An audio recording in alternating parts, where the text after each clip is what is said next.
Isolation busing is what I wanted to talk about, because I've kind of switched my process in the last 5 or 7 years from one of making an isolation to one practice that really involves making with other people. So tonight, I just wanted to give a little bit of background, my training, talk a little bit about how I came to see the light of participatory interaction, and what the theorists have to say. We're not going to talk about theory very much, but I like to throw that in there just so that people really believe that I'm doing something that other people have had some interest in. Why community engagement is so important. Some models that are happening in the United States now. And then a collaborative that I co-founded, and some of our successes, and of course some of our failures, because we can't be successful all the time. I always like to put little points up here, because I've been in a lot of lectures in which people say, and then I did this one project in New Orleans, and they talk about it, and then I did this one project in Utah, and they talk about it, and you never know when the end is going to stop. So I'll be just sort of trying to hit these topics, and you can kind of read along and know when you can go back to your work. So what I'll probably wrap up talking about is the Oxford Kinetics Festival and MAKETANK Inc. MAKETANK Inc. is an organization that administers the Kinetics Festival along with some year-round programming and a studio-based adventure called MAKETANK Projects, as well as this Oxford Kinetics Festival that is truly a celebration of people power creations. I'll get into that a little bit more. But I did go to art school, so those are a couple of citations here. That is legitimate. I still would say that I went to art school. The past is true. And a couple things that I learned in art school were to make things with great attention to detail, which I still try to do, and also to really pay close attention to society, the people. I always thought, you got to know the psychology of the viewer if you're going to be making something that affects them in some sort of way. Of course, I was reading stuff like this and talking about phenomenology, semiotics, the simulacra, things that most normal people don't have in their conversations. But for some reason, in an isolated art school environment, it seemed totally natural. Primarily because I was trained to, and I sort of embraced the idea of making isolated objects. So things that sit in isolation in the gallery. We know what it's like. You get too close, and the guy wearing the black suit says, hey, you need to step away from it. You can't touch it. They stay in isolation. They're also made in isolation. So we've got this idea, this is Jackson Pollock in the studio, this sort of myth that the artist is this genius in isolation. And I totally embraced it. I was going to be that genius. And it's sold through, or consumed through isolated systems, and bought by isolated collectors. And it's even showcased in what we call the white cube. The white cube is almost the high church of isolation. It's painted in white, even the pedestal is white, and you can focus on the work as if it doesn't belong to the rest of the world. So it made a lot of sense then. At the time, I was really into a guy named Donald Judd, a minimalist artist many of you may know of. It didn't really dawn on me until much later, though, that while this is such an isolated environment, it is pure, it is pristine, this is where I came from. This is Victoria, Texas. It's not isolated. There are pawn shops and fast food and cars and interaction. It has nothing to do with this thing on the left. And it started making me question why the thing on the left has anything to do with the reality, everyday reality on the right. So I did show a lot of work in the white cube, and I still show occasionally in the white cube in galleries and museum settings. This is an installation in at 1708 Gallery in Richmond, Virginia. But I also started looking around and seeing some people that were doing things that were less isolated than what I was doing, and it looked better than my work. So I got really turned on by it. People like Michael Swain, who is a potter. When he went through art school just like me, studying ceramics, he was doing sort of conceptual ceramics, which is hard to explain and hard to understand. But at this point, what he's known for is street sewing. So Michael Swain goes out to the Tenderloin District in San Francisco one weekend out of the month with a pedal-powered sewing machine, and he sews for people. So if you have a mending job that he's done, let's say you've got a ripped sleeve, or probably more dire, you've got a sleeping bag and you're homeless and you need to be sewn up. Or you have been out of work for a while and you want to be able to get that job interview and nail it, and you need a little bit of mending done, you go to MAKETANK. And he's not just going to take it and say, okay, come back at 3 p.m. He's going to talk to you while he does it. It's really about interaction. It's about the experience more than the thing. All this previous time I was making the thing, hoping that the experience would come later, not even knowing what that interaction would be, because I'm the hell out of there. I'm not even in that gallery at all. Gabriel Craig, also a trained art jeweler. What he does in one of his projects is he is a pro bono jeweler, and that he will set up a jewelry bench publicly. People can come up and he'll talk to you as he makes a silver ring. A silver ring kind of like this one, really simple, a little band ring, and somebody in the audience gets it after he makes it. So he just sits there and he cranks these things out, but he has these great conversations with you about metal source and humanitarian issues in metalsmithing and mining and extraction.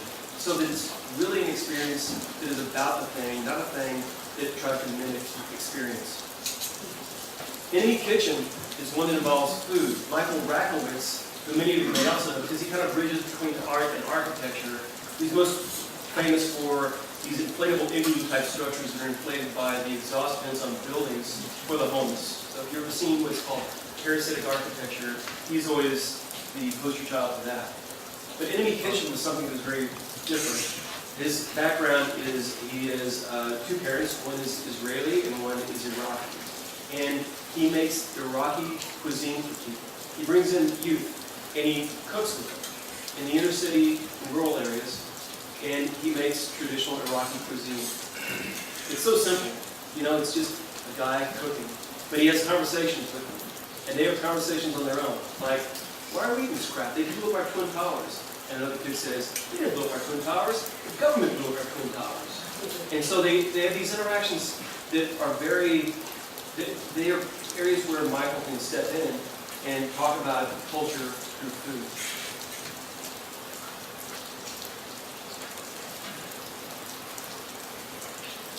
And of course, at the end, you can eat, so you can consume and continue the experience. So I started thinking about art not as a series of isolated systems. All the things that I was seeing all around me while I'm making these studio-based things that are going to galleries and hopefully being bought, never being bought, but hopefully being bought, they're all isolated systems, and I was gravitating away from that into something that I thought would be much more exciting, which was participatory engagement. So I took a stab at it. I started switching things around a little bit. The theorists give this a bunch of names. Relational Aesthetics was a book written in 1998 by a Frenchman, and that really kind of set the bar for a lot of these other terms that started coming in. Dialogical art, socially engaged art, art and social practice, relational art, design for social good. All of these are terms that describe a series of practices that leave the confines of the white cube and actually promote interaction with communities. In many cases, marginalized communities, and in most cases, around an issue. There are a lot of issues out there. Teen pregnancy, addiction, poor diet, education. We know these. We are sort of the cultural creatives that pattern most of our careers about these. They also talk, the theorists, this is not in that big, fat, thick white book with all the simulacra, semiotics, and phenomenology. This is a little bit more understandable. They give this different degrees of engagement. The idea is that if you're making an art piece, a Jackson Pollock drip painting on the wall, and you're looking at it as a viewer, somebody makes it, you as a viewer look at it, you're going to have a relationship with it. All art is relative in that way you're talking about it. So that would be nominal participation. You will have a relationship with the piece. It's good. It gets a hell of a lot better. Directed participation might be something in which you are not going to be a passive observer, but you're going to actually be participating in the act of art. And an example would be Yoko Ono's Wish Tree project that she's been doing since 1981. You go up to a Yoko Ono piece, and you write your wish on a tag, and you hang it on the tree. And it's a very sort of a symbolic idea of this tree that is blooming and growing with the wishes of the public. But you're still directed to do so. You can't chop down the tree. You can't sleep under the tree. You can't tie a ribbon around the tree. You're directed to do a certain thing. It's good. It's better than, I think, nominal participation, but it still gets better. Creative participation would be something in which you actually can be creative in it and showcase your own skill set in some way. So this beautiful structure up here by Simpart is in Simple Architecture, which is a collaborative of Matt Lynch and Steve Badgett. It looks like something on a white cube. It's a beautiful structure. It also looks like something that you'd see a little model of on one of these shelves back here in the library. But it's the underside of this. And it's in an art gallery, the Hyde Park Art Center. It is a big skate pool made of plywood and timbers. So people come in, it's called Freemason, it's the Hyde Park Art Center in 2000. And they would come in with their skateboards off the street. Skater kids don't really go to art museums and galleries so much, but this was an invitation for a group that doesn't normally interact with art to do it and make it. They became it. And when you're standing under here, the sound of the rolling is beautiful. And then there's collaborative participation, in which you as an artist consider yourself as a collaborator with other people, with your viewers. It's very different from the Jackson Pollock piece. He didn't collaborate with me as a viewer. But Future Farmers, for example, would be one of those collaborative participation artists. It's an art collective in San Francisco. They do something called the Backyard Garden Project. Let's say you want a garden, and you have a yard, front yard, backyard. This kind of stems from the Victory Gardens of World War I, World War II, when people were asked to change their yards into gardens so they could grow food for themselves and their neighbors, while a lot of our farm-raised food was going overseas to support the war effort. So these backyard gardens, if you were interested in it, you could apply to Future Farmers. And if you were able to be selected for one of these, and selection came based on real practical reasons, if they had the resources, time, and money to do so, and eventually wrote grants so they could support this and make it a bigger program, they would send someone out to your yard, and they do an assay of the soil. They evaluate the soil for its pH, nutrient content, the things that you want to know about growing. And they look at the shade, and they look at the sun, and then they would go back to the Future Farmer studio, and then they would load up a cargo bike with plants and boards for raised beds, and a solar-powered drip irrigation timer and drip irrigation hose, and everything you would be needing to be able to build your particular garden. But you're not just doing it on your own. They would help you to organize a garden planting party and a garden building party. You bring in your neighbors and you would do this great thing, and they would get to know you. And it was often done in some areas that sort of been neglected for various reasons with marginalized community members. So this, I thought, was hot. Out of all those different things, this gives agency to the user. It wasn't just done in homes. This was a healing arts center that looked like this on the left before they were able to do this on the right and sort of make a meditative space for people who need a meditative space. People who are dealing with drug addiction and pregnant teens and all sorts of troubles that a teenager would have. The agency that you get when you do something like this, the confidence and pride, is the thing that I was the most turned on by. It's infectious. So, back to the Donald Judd piece. Didn't really have that for me. It just didn't. But at the same time, other things were going on that I really wasn't aware of, or I slowly became aware of. And it was kinetic sculpture. Very different from the Donald Judd. And kinetic sculpture wasn't just sculpture that you would display in a white cube or on the street. A lot of it was done in racing capacity. So there are a lot of different races that happen out there, but essentially what a kinetic sculpture is some sort of a vehicle, usually human-powered. There are those Taylor Jansen pieces that kind of wander the beaches that are also kinetic sculptures. That guy blows me away. I don't know what he's talking about. But these I can understand because it's gears and wheels and bikes. I like bikes a lot. So a lot of these have some sort of a race. Over asphalt, through mud, through sand, through the water. And a lot of it has costuming and fanfare. It is very participatory. One great thing about it, it brings people together. It's not one person tripping into an art space. It is a bunch of people getting together. Here's an image of Arcadia, California, the Kinetic Grand Championship. strange things are great for community building. You can go and you can be strange. You can fly your flag with others who are interested in doing the same thing. So there are a lot of these kinetic sculptures.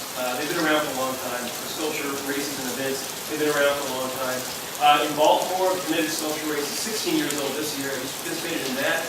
The Sweet 16 was awesome. It's an 8-hour, 14-mile race through the city of Boston, over asphalt, through mud, through sand, and into the bay, and then back. There is the Da Vinci Days Festival in Corvallis, Oregon. This is a 3-day festival that does feature a kinetic sculpture race, but also has a film festival, has a lot of sciencey things and activities for kids. This is one of our collaborative group's prime models that we look at. And then there's Kinetic Grand Championship, which has been going on for 45 years. I'm 45. This has been going along for as long as I have been going on. So this is a 3-day, 63-mile race. 43, 60, it doesn't matter. A long race, 3 days, over mud, over sand, through mud, through sand, through water, and over the ground, over asphalt. And then the Burning Man project is a shorter duration utopia, an 8-day city. This last year, 68,000 people coming together in the desert for similar reasons. So a lot of it's on the West Coast, some on the East Coast, but our project that we put together is the only one in the Midwest. And that's the Oxford Kinetics Festival. So I'm going to just play a little video here that shows a little bit more than I can talk about. It's not this last year's, it's a year old, but it's similar.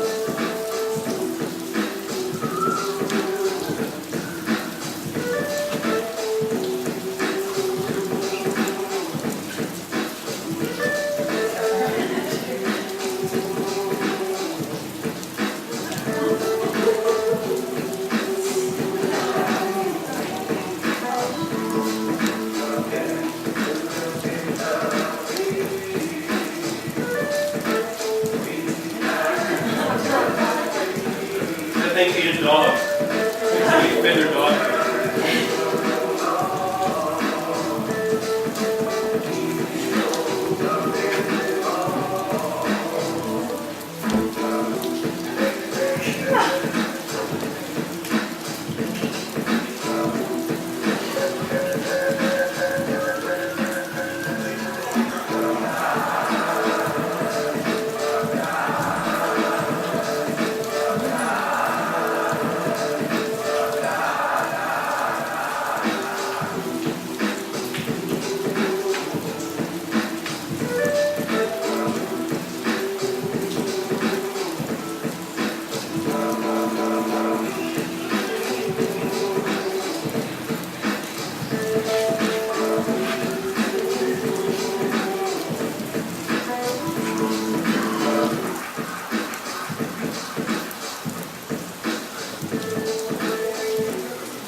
So for many of you from San Francisco, this is like a single day, right? This stuff happens all the time. In the Midwest, it's very unusual.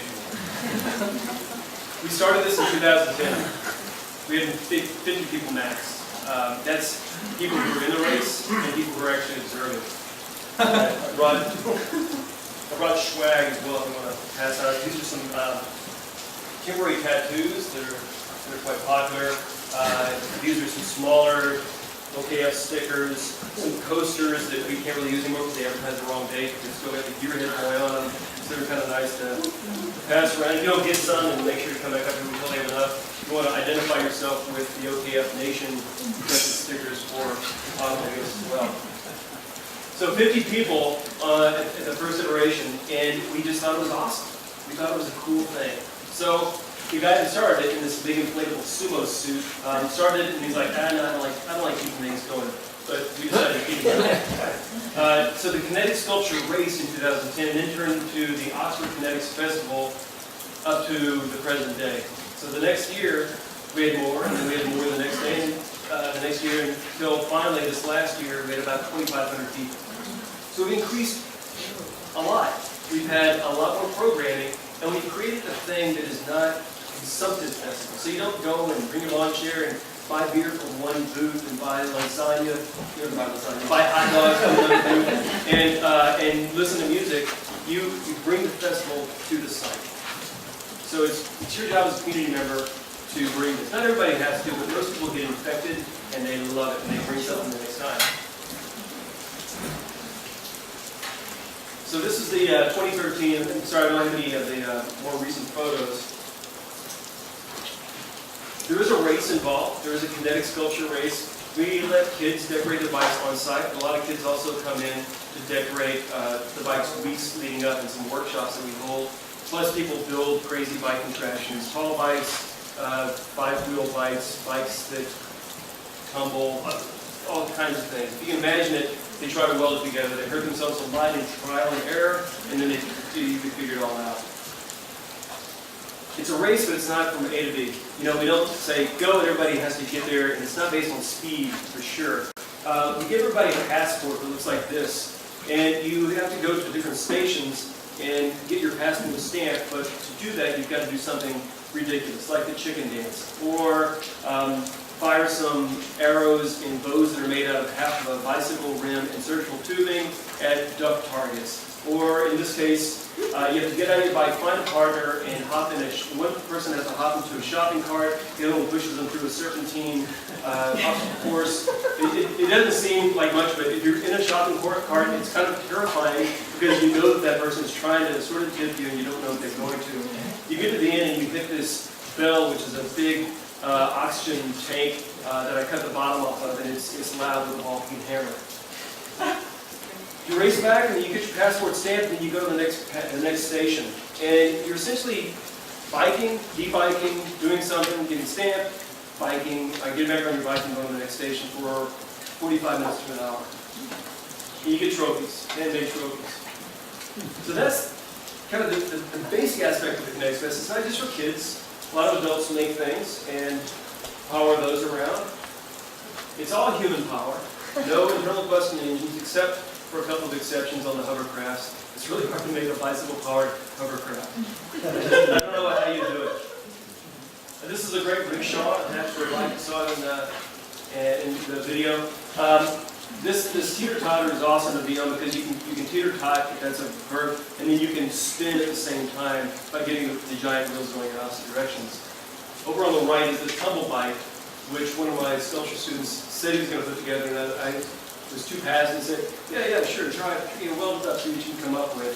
But they actually came up with it, and when you're upside down, when you actually, mid-tumble, you fall off the seat hard on really jagged welds if you don't know how to weld very well, which he was getting better, but he eventually got it so that, imagine biking along and leaning forward and tumbling your entire body and then landing back on your wheels and then continuing to bike. This is an easier version of it. You just kind of lean your momentum forward, and it's made of rebar. It's got a stereo system, and I know what you're thinking, that is Justin Bieber inside of that contraption. We had a stilt bar this time around. It was a bar, we used root beer, back in the background. That Miami University Red Hawks thing, it was just something they're throwing away. We should have painted over. We're not that patriotic, but that was what we're covering up in front of the bar with, which is a scaffolding unit. And there are bartenders up there, but they would not give anyone anything unless they were at the right height. So you have a training tent right next door, and you have to learn how to walk on stilts and adjust the stilts for your own height. There's a lot of falling.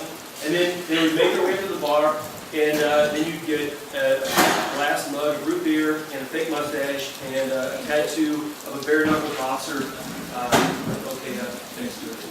So it's a pretty tough bar. There are a lot of things for kids. And we want to make things for adults as well, but we also know that if the kids are into it, they'll bring their parents. So this was a geology stream table. You know, you put water in it and you run it in certain ways and you show erosion patterns, but it turned out being just a big clay, sand, mud pit with little action figures. These are the hovercrafts.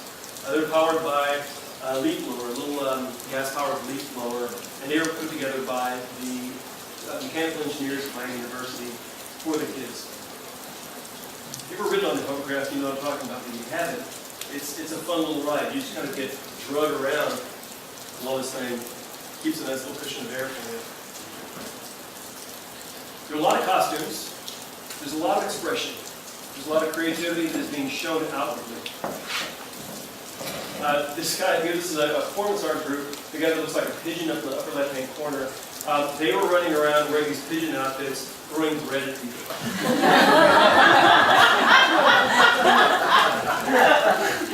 Yeah, it was just perfect. We have one group of artists and scientists come up from the University of Cincinnati, and they brought a weather balloon that takes with it a small replica of the Apollo lander, as well as a little GoPro device, and they sent it up in the stratosphere. And they took shots like this, and this, and this. Whoa. Yeah, amazing. They eventually lost track of it around Columbus, Ohio, and it was they did a little GPS location and it fell down into a forest preserve in Pittsburgh. So they were able to go send a chase team out and recover this. These are not scientists; these are really sculptors. One of the guys who did that was in the synth park, so he's a pretty driven builder. Bikes seem to be really prominent, especially tall bikes. Mine is a double tall. Now students, you know, he's like, you got a double tall, I'm going to make a triple tall. So this is a triple. I'm sure we're going to have a quad this year. When you fall even on a double tall bike, it hurts. I can't imagine what would feel like falling off of one of 4 bike frames tall. To accommodate bike modification, you just can't do it in an afternoon. You can't show up and say, hey, can I make my bike a double bike? It doesn't happen. It takes a lot of trial and error. So we host workshops. For the month leading up to the festival, I turned the Miami Sculpture Studio, this is Miami of Ohio, Sculpture Studio, into a bike workshop. And we invited the public to sign a waiver, you go on safety classes, and you get to work with a mentor, and they help you fabricate the contraption of your dreams. At least they try to. So we just basically work with people, we take apart bikes, we put bikes back together, and do some welds. We're like, oh, we welded that on backwards, and we cut the weld, and we have to re-weld, and do some forging, metal fabrication. We learn about how to inflate tires, how to take wheels off, derailleurs, shifters, brakes, all the important things on a bike plus. And we've got the welding here that's kind of backing all up. We're getting better at our welds. I'm not a professional welder. I'm much more of a woodworker. So to do this, it takes a lot of work. To go from 50 people to 2,500, it takes a lot of work. To be able to go from the programming for like 45 minutes into the programming for what's going to next year be a 2-day event, we had to put together an organization. So that organization is MAKETANK Inc. It's a make tank. It's a think tank of makers. So a group of sculptors founded this. And I co-directed with my co-director, Kate Curry, who's a former city councilwoman and a sculptor herself. It takes place in Oxford. Oxford is the college town around Miami University, and it's not really, like there's some college towns that have their own kind of flavor, and then the university happens to be there. Really, it's the university that sort of drives that college town. We're trying to break down the silos and kind of create a bridge between the county and the county divide that we see all the time. When we made MAKETANK Inc., and we're proud, we just became a 501c3 a couple months ago, which we're hoping for all kinds of good things to happen because of that. Our premises, our mission points are we want to connect people who don't normally interact.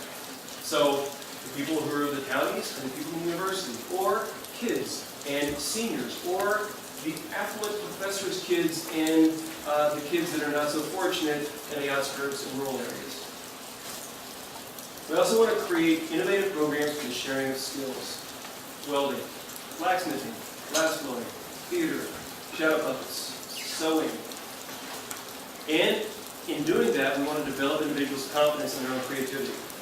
I mean, I know that all of us here know how confident you became once you learned a particular skill. For me, it was welding and sewing. I realized now I can make anything if I can weld and sew them. So we're trying to do that through making. It's still the kind of making that I learned to do in school. I'm just not making it for the gallery and for the collector who doesn't buy it. Instead, I'm trying to make it so that other people can make it happen in the community. We want to make it unique. The Midwest can be a little sleepy. So we're trying to make it a little bit more exciting. We also do MAKETANK year-round programming. All of this means that Kate and I and our two other board members, Alicia Fisher and Christina Miller, who's here someplace, or maybe she's putting Rod down, we meet and we try to identify issues, social issues, make connections, we write grants because we have to support it, and then we manage projects. We become project managers of these connections that we put together. One of them, for instance, was working with Big Brothers Big Sisters of Butler County, which is the county that we're in. We identify the need. We have a lot of kids who don't have a lot of opportunities, and they are in the Big Brothers Big Sisters programs. They're paired up with a big, and they need some programs. And then we decided, why don't we put together a great shadow puppet theater? The kids can write the script, they can make the puppets. Our sculpture students can build the apparatus for showing it, like a big kinetic screen and a backstage area. And we would get with them over and over again every Monday afternoon for an hour and a half. And the same kids, for the most part, would come in and work with the mentors to be able to make shadow puppets and put together a production that was then going to be screened at the Kinetics Festival, with live accompaniment. You can't see anything but the neck, that 5-string banjo, but there is a banjo picture there.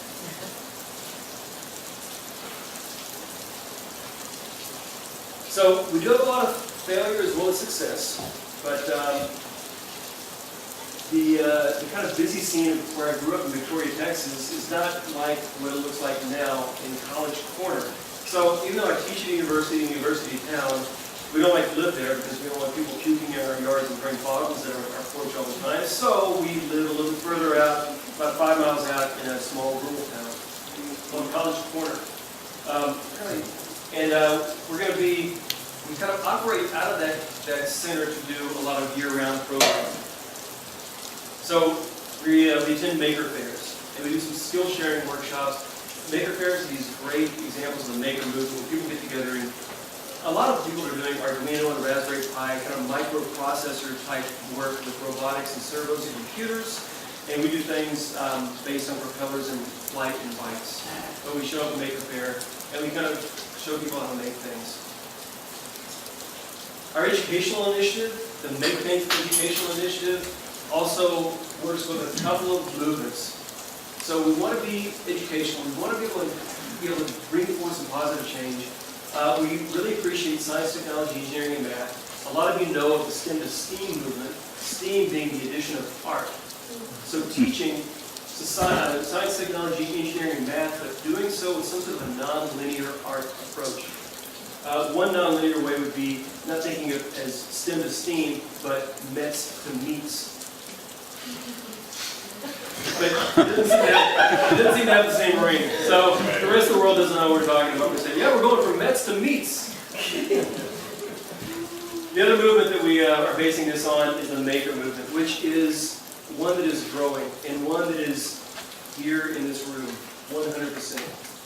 It's getting back to making and learning through making, developing communities as well as individuals through active and virtuous making. So here's an example of one of the failures. Not really a complete failure, but kind of a failure. The theorists also talk about the distinction between actual and symbolic. So it's kind of hard to do art and social practice. If you do it and you fail, what do? You know, you got to put something on your website. You probably took enough photos so that you could spin it and lie and say that you really made an impact with a lot of kids or a lot of communities, but it would be dishonest to do so. So we try to be as honest as possible. We identified a need, an issue. There was a void in the curriculum being taught at the 9th grade class level in physical science at the local high school. And the void was there because it's quite complicated, but the core standards that were adopted by most states, did Vermont adopt those core standards in education? Yes. Yeah, the Common Core. So they were adopted by Ohio as well, and that means that the teachers are given a script, a list of things that they're going to be teaching kids at a certain level. Well, there are people that make kits for these, and they say, well, if you've adopted the Common Core, then we can sell you a kit so that you don't have to make all the teaching aids and PowerPoints. And this particular high school bought all the kits except for the one on motion, velocity, and acceleration. And we thought, and that's us. So we met with local engineers first at our brick and mortar establishment called MAKETANK Projects out in College Corner, this rural town. Brought in some engineers and we ate. And whenever we eat, we always put down paper and bring a lot of markers so people can write down ideas, and we kind of debrief that later. The engineers were saying, well, this is what the engineering community would like to see. And so we say, great. We kind of concentrated on all that, or kind of filed it away. Then we met with the teachers and the administrators and the superintendent. And they said, well, this is how we want to teach. And then we brought in the mechanical engineering faculty and a couple of students from the university. And they said, well, we've got this project for our seniors, and it's a capstone, meaning it's one of their major projects at the end of their study. And normally we take on a client, like an engineering firm, and we do engineering work for them, but why don't we take on the high school as a client? We can develop curriculum for this one velocity and motion and acceleration segment that you guys didn't buy a kit for. So it seemed like a great fit.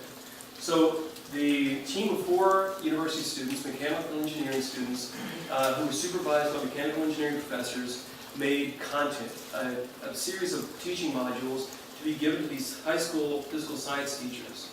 And then, after they were done, they made hovercrafts. So there was like a 2-part thing. Those were the hovercrafts that were showcased at Kinetics Fest. And it turned out that there was some sort of a miscommunication in there. The teachers, they know how to teach. They could develop their own stuff. They've been teaching this for a long time. They really didn't need this. They used some of it and they said, oh, thanks, I appreciate it. But what we really wanted were some of these really creative bike-related and skateboard-related hands-on activities that the students could learn from, not PowerPoints and rubrics like we were presented with. So we realized that somewhere there we didn't manage the project quite right. The good thing is we're going to give it another shot, and they're still interested in doing it. This time we know what we did wrong, and we're going to be focusing more on the A in STEAM, or needs. So this is what our day kind of looks like. It looks very different than being in the shop doing a lot of making. We're meeting with people, we're sitting in on presentations that mechanical engineering students are getting. We cook pancakes for people and have them over so that we can talk and win over their trust, and then we manage these projects. So we still take the Oxford Kinetics Festival as a very serious thing. MAKETANK Inc. runs the OKF. But we also put a lot of time into the year-round programming. So the next OKF is going to be April 18th and 19th, 2015. Day 1 is going to be skill sharing workshops. Day-long workshops that are going to focus on blacksmithing, welding, glass blowing, ceramics, printmaking with a bike printing press, anything that we can come up with that will be creative. I know that some of your minds are, the gears are spinning. You're thinking, I got somebody you got to talk to. I want to talk to them. So I'd love to hear your ideas and make this thing as awesome as it can be. And then the second day will be more like the normal Kinetics Festival, in which we showcase a lot of this. We have a theme each year. Last year was not of this world. This year is flight. It seems kind of broad, but we're going to keep it broad for now. We might dial it in a little bit more, but because Ohio considers itself the birthplace of flight, a lot of people contest that. But there was a lot of flight that went on in Ohio with the Wright brothers. We're going to be focusing on that, including, we wrote a grant, we're going to have a Wright B flyer fly over and land nearby. So the year-round programming we also do. We've got the educational initiative that I talked about a little bit. We do a lot of exhibitions in MAKETANK projects. We do a film festival. We put together collaborations with other organizations that are similar to ours. We go to maker fairs. We do a community building as well as community bridging projects. And I'll show you our mock-up of the MAKETANK mobile unit in a minute and talk about that. So, Kinetics Festival, yeah. Year-round program, yeah. As well as MAKETANK Projects, which is a collaborative studio project, again, not in Oxford, but removed 5 miles away in College Corner. It's rural. So this is an image going in College Corner. This is an image looking out of MAKETANK Projects at the hay trailer across the street. We do a lot of projects for the community, including a live drawing night. We basically take overhead projectors, set them up facing windows, put vellum over the windows, and then have volleys of artists go up to the overhead projectors and make drawings. And there are people sitting outside that are eating and drinking beer, watching the drawings materialize live. And then a bell goes off, and it's like, all right, pencils down, or Sharpies down, or whatever you're painting with. People do all sorts of experimental things with oil and ink, and then they have to go archive these things in the back while a new trio of artists bellies up to the projector. They all have to wear, even though here they're not wearing them, we offer them all those Shade 5 welding goggles or cutting goggles, which takes down a little bit of the glare. If you were to look directly into an overhead projector, they're held bright. Or pick up bright, sorry. We do a lot of exhibitions in the space. This was a lock-in which we had artists locked into the space for 30 hours, and we would bring them food, but they brought a lot of materials, and they took over the studio. If you know what kudzu is, it's this invasive plant that kind of grows over everything. Imagine that in art form, and growing all over, all around my drill press and table saw, so you can really use these. But this was the opening for one of the receptions of the art lock-in. Again, this is a pretty small town. It straddles Ohio and Indiana. On the Ohio side, maybe 300 people. On the Indiana side, around 900, maybe 1,000. So it's a small town based around corn and soy. We bring a lot of people to MAKETANK Projects. This is where we have our meetings. We do our brainstorming. This was a pancake dialogue. These are things we've been doing for the last 2.5 years, in which we bring a certain number of people together and we talk about a certain topic. And we use appreciative inquiry. So instead of saying, well, what's the problem here? What are we going to do about the problems in a small town? We say, what's great about this place? Who's the best contributor? What are they doing right? It's positive thinking in a meeting format. So we talk, and we always have a different group. This is all a group of regional artists in the Cincinnati, Dayton area, and so they came in. We always cover, we cover the tablecloth with paper. People use markers and write down their ideas. We're all very, very nice to each other, right? When I'm talking, none of you are talking, and when you talk, I won't talk over you. But when the other person's talking, you're still thinking. So this is an opportunity to write down what you're thinking while the conversation is going on, and then later on you can remember to bring it up again. So no thoughts are lost. Creativity is harnessed in magic marker and paper. And this is the MAKETANK mobile unit that we're going to be writing a grant for. We've written some for, but we still need to completely fund this. The idea behind the mobile unit is we buy an Airstream or Airstream-like vehicle. Somehow we really like that Airstream. I mean, it's got a nostalgic value. It's a silver bullet going down the street. And we gut it. We take out the kitchen and the bedroom, the bathroom, and the table. Anything that's in there is going to be gutted, so it's now an open studio. Sort of like a white cube, but a white cube for utility. A white cube on the road. This is going to be the isolation buster. Because there's so many groups that we can't expect to come to us. So we'll go to them. There's so many small towns that have had their specials, their art and their music and their drama plucked from the curriculum. So that they just don't have these options.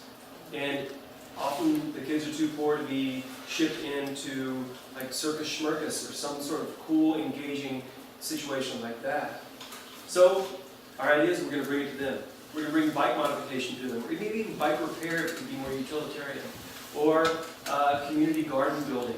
And shadow puppet theater. But whatever it is, once we get this up and running, we hope to do this in the next year, we'll be able to hit the road and really kind of branch out quite a bit more. And if you want to know anything more about what we're doing, Please check out the Oxford Kinetics Festival site. There are a lot more videos on there. MAKETANK Inc. is going to talk a little bit more about the educational opportunities and the educational initiatives that we're doing. And then partner with us, join us, come on out, make a trip to Ohio, Saturday and Sunday, April 18th and 19th, rain or freaking shine, at Oxford, Ohio, and will be easy to find, and we've got some of the swag. It will remind you to come on out. So I'm happy to entertain any questions about this, and thanks for your time.